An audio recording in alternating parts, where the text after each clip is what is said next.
He's been MIA for 5 years, and now you want some kind of in the interest of justice. The interest of justice is that we protect our county. You're on bond for this case. You've been on bond for 5 years. You've been gone. Now you pick up a felony case. Are we supposed to pat you on the back? No. You're on bond for this DWI. You've been on bond since 2019, and now you've picked up a couple felonies out of state. I don't want you to talk about the case. My only concern is while you're on bond in this case, you're supposed to behave yourself. You're not supposed to pick up any new cases, and you've picked up a couple felonies out of another state. Are we supposed to reward you for picking up new cases?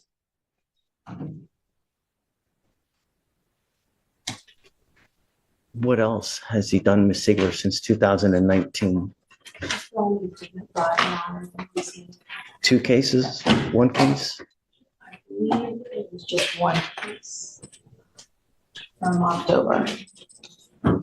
Why should I not revoke his bond and put him in jail now? He's on bond for this case. He's been on bond, and he now picked up a felony in another state. And I do understand that, Your Honor. I think that just in the interest of justice, I think that given the facts, and obviously we're not here to discuss what's going on in Louisiana. Are you representing him in Louisiana? I'm not. No, Your Honor, I'm not representing him in Louisiana. But obviously, I'm in contact with counsel there. I think, without getting into the details of that, Your Honor, I think it's an extraordinarily interesting law that they have, or laws that they have in Louisiana, where what we would consider as a technical civil dispute somehow gets transformed into a criminal matter in Louisiana. Obviously, the French civil law, I don't even attempt to try to understand those rules, but it is more of a civil dispute more than some type of fraud that was taking place in this situation. I think we're very optimistic that that's going to get resolved. Obviously, I've just been on this matter, Your Honor, focusing in on the DWI matter, Your Honor. Yes, it was a crash, but the facts as set forth in the incident report, Your Honor, he did not collide with another vehicle. He didn't hit a pole. He didn't hit a tree. Instead, based upon the report, he swerved to avoid another car coming out of a private driveway. So to avoid from hitting that vehicle, he swerved, hit a curb, which resulted in blowing out the tire on his vehicle. The car had other people in the car, and obviously that creates some issues, as Your Honor could imagine. But this was not a DWI case where he's driving down the road 60 miles an hour and crashes into someone or anything in that realm, Your Honor. For those reasons, I think in the interest of justice, having him to go to jail, not that that's what's on the table right now, but having it is on the table now, because he picked up a felony case while he's on bond for a case, right? He's been MIA for 5 years, and now you want some kind of in the interest of justice. The interest of justice is that we protect our county. You're on bond for this case. You've been on bond for 5 years. You've been gone. Now you pick up a felony case. Are we supposed to pat you on the back? No, I'm revoking your bond. I'm taking you into custody. What are we supposed to do? You know, you can't just be gone and then you pick up a felony case in another state. I mean, what are we supposed to do? You know, really. But you have to understand that actions have consequences, right? You're an adult. Your failure to act, your failure to come, you're picking up a new case. Now, I know that you say it's a civil dispute, but they found enough probable cause and a grand jury indicted you.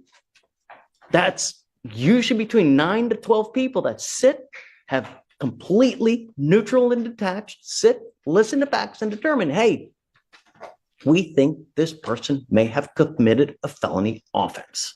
Which it was original arrest warrant, and the DA still hasn't accepted charges. And Your Honor, again, not getting into the details, and it's not, we're not here to try to resolve the Louisiana. I get it, but I'm sorry. Go ahead. No, Your Honor, and I'm just let me suggest it, Your Honor. What happens in Louisiana is this: there is a civil dispute between the parties, what we would call a civil dispute. And as a result, in Texas, what we would do in the event if a contractor or subcontractor is not paid, we place a lien on someone's property. In Louisiana, if that same transaction happens, the homeowner, now obviously there would be consequences, there may be consequences for that homeowner, can call the DA and say, no, this guy ripped me off. notwithstanding the fact they owe him. This is a classic defense pivot, reframing a felony as a civil misunderstanding. But here's the problem. Once a grand jury indicts, it's no longer just a dispute. It's a criminal charge backed by probable cause. And judges don't gamble on technicalities when someone's been MIA for 5 years. Sympathy might soften facts, but it doesn't erase an indictment. Him money. This guy ripped me off. And if the DA there, Because I've had 2 people that have done that to me. Your Honor, over there, Your Honor, over there, that it turns into a criminal matter. So again, we think it's going to get wiped away. I know we are this close to getting this matter resolved. And I think in all respect to the court, all respect to the bench, Your Honor, not being here for 5 years is a major issue. This matter should have been resolved a long time ago. Had I been brought in 6 months ago, it would have been resolved 6 months ago, Your Honor. We're just asking that, one, if there could be a level of grace and mercy extended to Mr. Williams at this today, I think we could get the matter resolved today, Your Honor. Obviously, I haven't had an opportunity to look at the medical records. I haven't had an opportunity. I haven't had more than 30 minutes to even examine the record. And you know, I'm sorry that you're being placed into this precarious position now. And the facts are what they are, right? If we could make our own facts, we would all win. But at times, the bill comes due. That is today. But if you think that you can just continue to get away, jump 5 years, come back, and while you're out there, you pick up a felony case as well, I can't because I would be telling you that behavior is okay, and it's not. If you guys are able to, work something out, by all means, I'm okay with that. But I can't in good conscience when he's been gone for 5 years. He picked up a felony, whether it's in Abu Dhabi, whether it's in Alabama, Oklahoma, he's hopscotching states, but he goes with you. If you want to work something out, I'm happy to whatever you guys want to do, but it's only fair, it really. But like I said, if you guys work something out, I'm happy to entertain whatever you guys want to do. But you guys talk. Don't Understand. Not here. He's going to take him back. I'm going to let you guys talk, see what you want to do. I'm all ears. I'm always open to anything else. But the bill comes due. All right.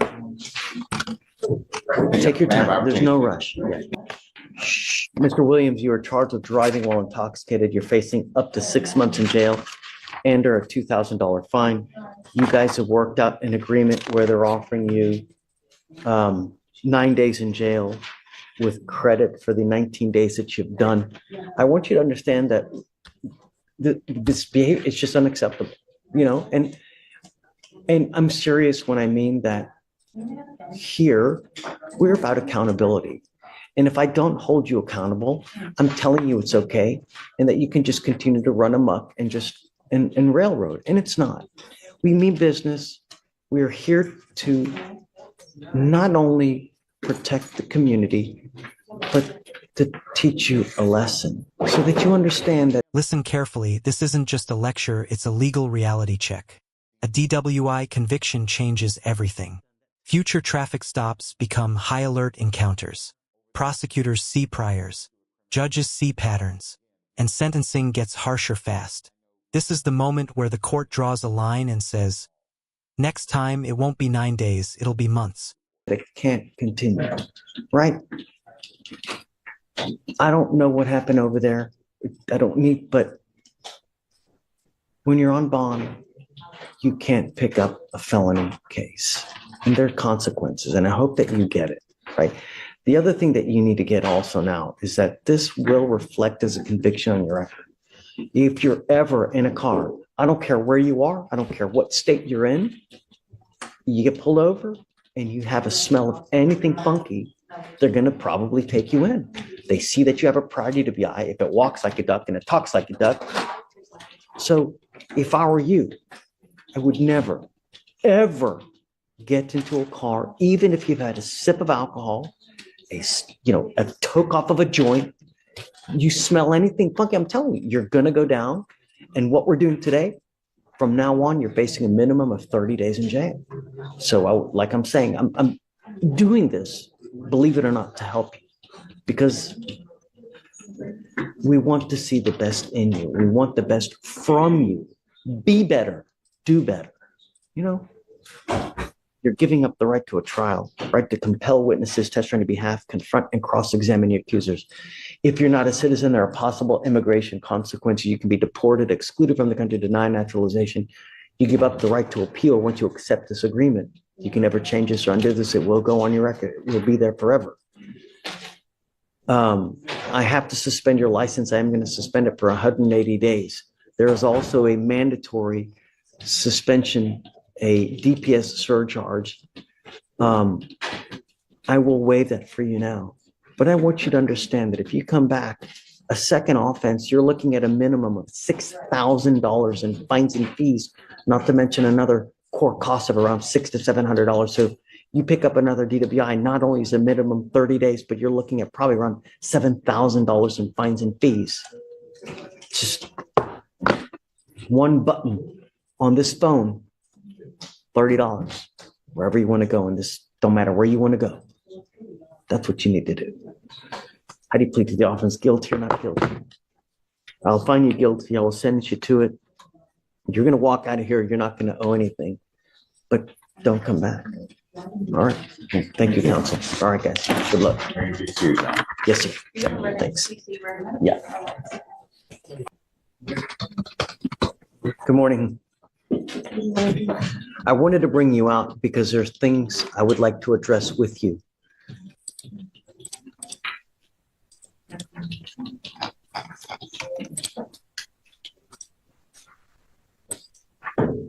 I don't know if at the time we ordered her not to consume alcohol or illegal drugs.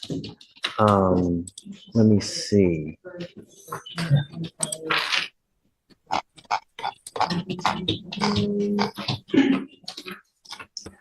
One of the things that I ordered you to do was not have any contact with a Ronnie Boo Slyman.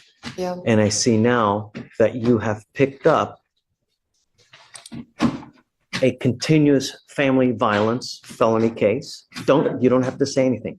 I'm just letting you know what's happening. Okay. Now, we asked you not to do several things, and you have now violated several conditions of our bond. One of those being, number one, we ordered you not to have any contact with this person, and allegedly you've picked up now a felony assault against this person.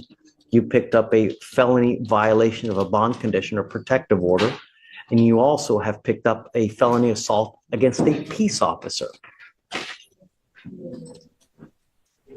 Because of this, I'm going to now revoke the bond here that you have here, and I'm going to raise it up.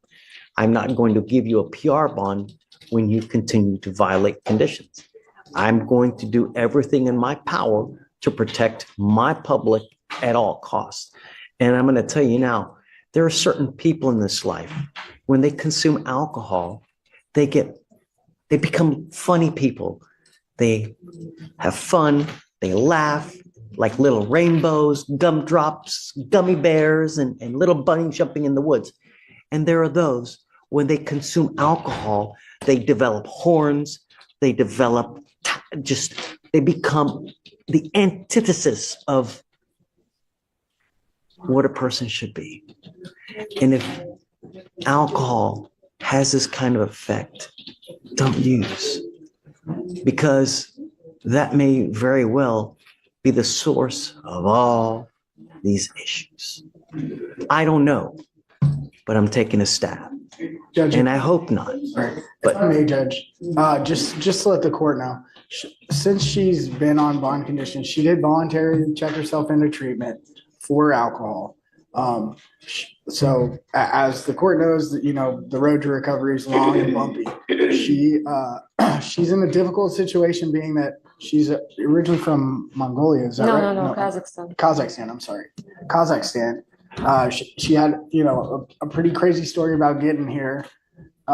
This guy that the court told her to stay away from, is like one of her only connections, and he's also done some inducement to get her back over there. I understand that it was ordered for her to stay away from him, but it makes it difficult when you don't really have a lot of people to rely on, and then you have someone who's trying to basically get you to hang out with them, even though they know that it's been ordered that she shouldn't. But I just want to let the court know that she is taking steps to try to better herself and her situation. It's just she's in a difficult spot between the addiction and lack of resources. Even if that's the case, if you know that alcohol has this effect and it brings out the worst, then don't. You already have an open case. And if you have no one to rely on in this world, if you go to jail, they're not going to bond you out, then you have to think of these things when you're out there. Because sometimes, you may have but 1/10 of a second to think, oh God, if I do this, what's going to happen? If I say this, what's going to happen? Now, where are we? Can I say something? Well, it's now, anything you tell me, it's going to go in this ear and it's going to go out that ear, because I know I got you. if I let you out, you're still going to do whatever you want to do. You don't care what we say. That's the problem. And when you come here and when we talk to you initially, we try to tell you, look, this is how we expect you to act. This is what we expect you to do. And when you do, and when you show up to court, and when you talk with Hunter, good things happen. Now, I'm telling you this for the future because I don't know what's going to happen from here on out. All I know is that you have very serious cases upstairs. And in the future, going forward, whatever may happen, whether it's a probation, whether it's this, think before you act. And if the source and the root of all evil is, no matter how bad the addiction is, if you don't, it only gets worse. It never gets better. And the older you get, the more difficult life becomes. You get older, bigger, fatter, you lose hair. Life doesn't get easier. And when you get more of this,